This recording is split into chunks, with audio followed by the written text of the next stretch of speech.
سلام و خوش اومدین به یه ویدیو دیگه با من. سهرم توی این اپیزودها با هم دیگه کتاب Vocabulary for IELTS سطح Advanced رو در قالب پادکست های آموزشی یاد میگیریم. توی این اپیزودها لغات و گرامرهای حرفه‌ای یاد میگیریم که بتونیم با استفاده از این لغات این کتاب سپیکینگ و رایتینگ حرفه‌ای تری داشته باشیم.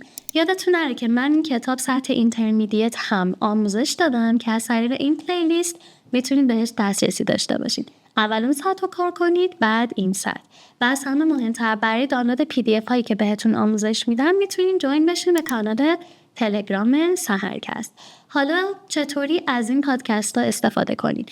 توی انتهای صحبت های من یه دونه ویدیو کوتاه براتون آماده کردم که به راحتی میتونید با استفاده از روشی که من بهتون میگم هم این کتاب رو بخونید، هم یاد بگیرید که چطوری به بهترین نحو از این پادکست ها استفاده کنید که لغات و گرامرش رو به خوبی یاد بگیرید. پس یادتون نره دقیق مراحلی که بهتون گفتم رو اجرا کنید تا بتونید بهترین عملکرد داشته باشید.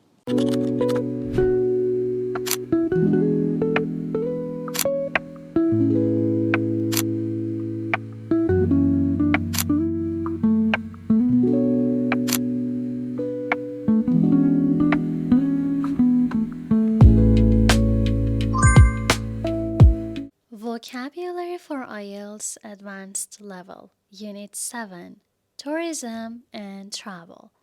Hi everyone, it's Sahar here and welcome back to another episode of Saharcast. Today, we are going to talk about one of my favorite topics, travel and tourism. Traveling isn't just about moving from one place to another. It's about creating memories, experiencing new cultures, and sometimes even escaping the frantic pace of city life. When we think about travel, we often use strong descriptive words: a breathtaking view of the mountains, a charming little village, or a spectacular sunset by the sea. These are exactly the kinds of adjectives that make your speaking answers in IELTS much more vivid and impressive. Of course, tourism also comes with challenges. Sometimes it can damage local environments or lead to overpopulated cities. That is why it's important to balance the benefits of tourism, like cultural exchange and economic growth, with the downsides such as pollution or traffic congestion. So in this unit, we'll learn how to describe different travel experiences, weighing up the advantages and disadvantages, and use vocabulary that helps you talk about both the beauty of tourism and the issues connected with it. Unit 7, Vocabulary List, Tourism and Travel. Repeat after me. Breathtaking, breathtaking. It means extremely impressive or beautiful. For example, the view from the top of the mountain was absolutely breathtaking. Charming, charming. Very pleasant or attractive. We stayed in a charming little guest house by the lake. Comfortable, comfortable. Giving a feeling of ease and relaxation. The hotel was small but very comfortable. Dramatic, dramatic. Sudden and striking, often impressive. The coastline is famous for its dramatic cliffs. Magnificent, magnificent. Very beautiful or impressive. We visited a magnificent cathedral in the city center. Memorable, memorable. Worth remembering. Our trip to Paris was truly memorable. Mountainous, mountainous. Having many mountains. The northern part of the country is quite mountainous. Remote, remote. Far away from cities or other people. They trekked to a remote village in Himalayas. rustic, rustic, simple and old-fashioned, countryside style. We had lunch in a rustic farmhouse. Spectacular, spectacular, very exciting or impressive to look at. The fireworks display was absolutely spectacular. Stunning, stunning, extremely attractive or beautiful. She wore a stunning dress at the wedding. Attract, attract, to draw or bring closer. The city attracts millions of tourists each year. Damage, damage, to harm or spoil something. Too many visitors can damage historical sites. Outweigh, outweigh, to be more important or greater than something else. For me, the benefits of traveling outweigh the disadvantages. Let's go to some part 3 sample answers of speaking about tourism and travel. Question 1. Why do people enjoy traveling to new places? I think it is mainly because travel allows us to escape our routine. When we visit a new place, or even simple things like food, architecture, or landscapes, they feel refreshing. People also travel to gain experiences. Seeing a breathtaking mountain or charming old town can be much more memorable than buying material things. Personally, I'd say the emotional value of travel often outweighs the costs. Number 2, do you think tourism benefits local communities? Yes, absolutely. Tourism can create jobs, improve infrastructure, and bring economic growth to remote areas. For example, a rustic village that attracts tourists might see new restaurants, better roads, and more employment opportunities. But of course, if it's not managed well, too many visitors can damage the environment or even disrupt local traditions. So the benefits are real, but they need to be carefully balanced. Number 3, what are the disadvantages of tourism? One obvious disadvantage is overcrowding. Cities like Barcelona or Venice sometimes feel completely overpopulated with visitors, and that leads to higher prices for locals. Another issue is environmental. Too many tourists can create waste, cause noise pollution, or even harm fragile ecosystems.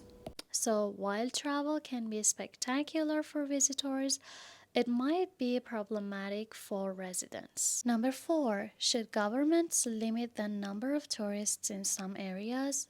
I think in some cases, yes. For example, when natural sites are being damaged or when cities face extreme traffic congestion, governments should step in and regulate. This could mean higher entry fees, seasonal limits, or encouraging people to visit less crowded destinations. If we don't do this, the long-term harm will definitely outweigh the short-term profits. Number 5, do you think modern travel has become too comfortable? That's an interesting question. In some ways, yes. Airports, online bookings, and luxury hotels make travel much easier than in the past.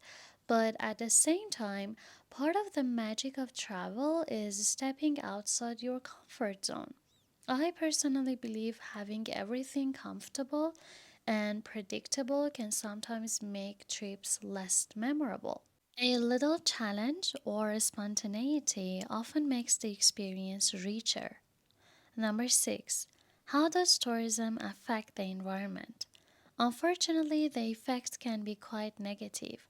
For example, building high-rise hotels along a coast can destroy the natural shoreline, and too much plastic waste from tourists end up in the ocean.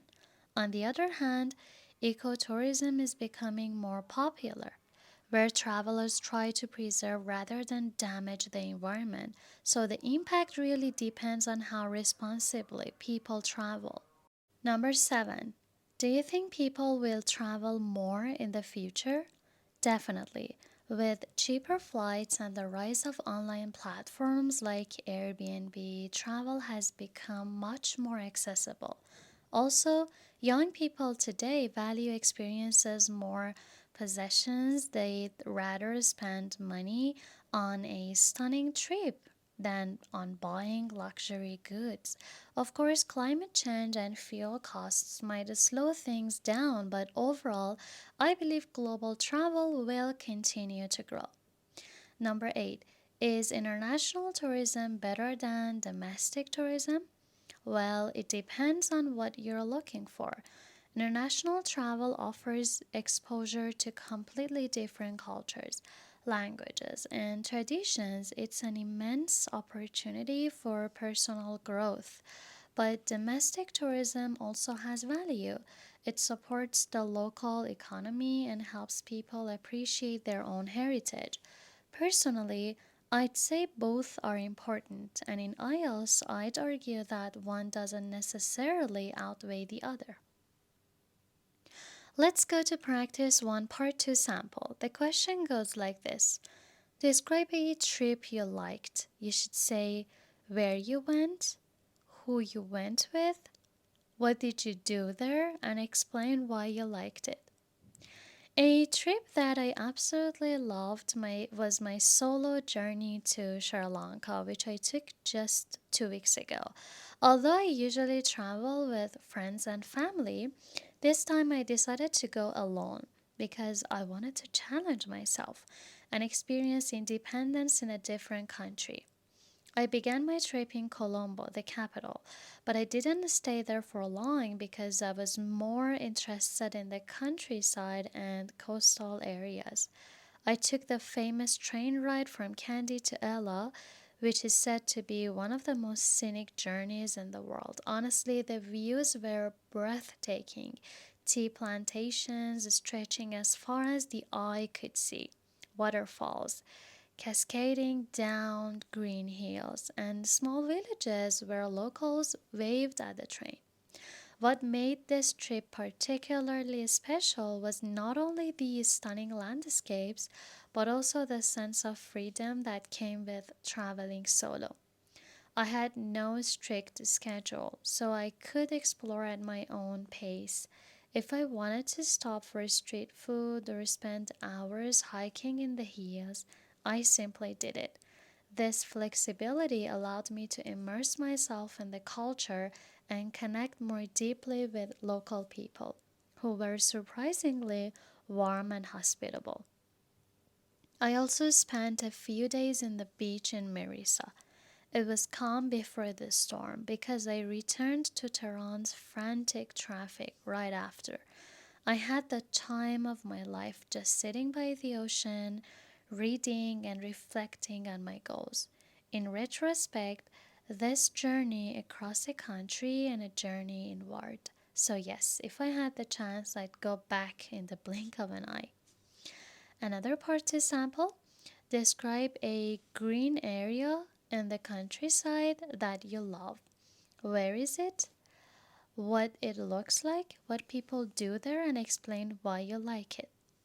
One countryside place that I really love is a lake near Rasht in northern Iran. It is not a world famous tourist attraction, but for me, it's a hidden gem that feels almost magical every time I visit. The lake is surrounded by dense forests, and early in the morning, when the mist hovers over the water, the whole area looks like a scene from painting. The water reflects the trees perfectly, so it feels as though there is another forest beneath the surface. What I find fascinating is that the area is not only tranquil but also untouched. There are no high rise buildings or signs of urban sprawl nearby, just pure nature. When people go there, they usually have picnics, hike, or simply sit quietly by the shore. I sometimes bring a book and read for hours, but other times I just listen to the birds and the sound of the water. What makes it so meaningful to me is not only the natural beauty, but also the emotional peace it gives. After living in Tehran, with its noise pollution and traffic congestion, being there feels like stepping into another world. I love this lake because it reminds me that life does not have to be fast paced. It is a place where time seems to slow down and I can take stock of my life. For me, it's not just a green area, it's a space where I can recharge and regain perspective. So, whenever I feel overwhelmed, this lake becomes my personal sanctuary. And I hope this stays as pristine as it is now.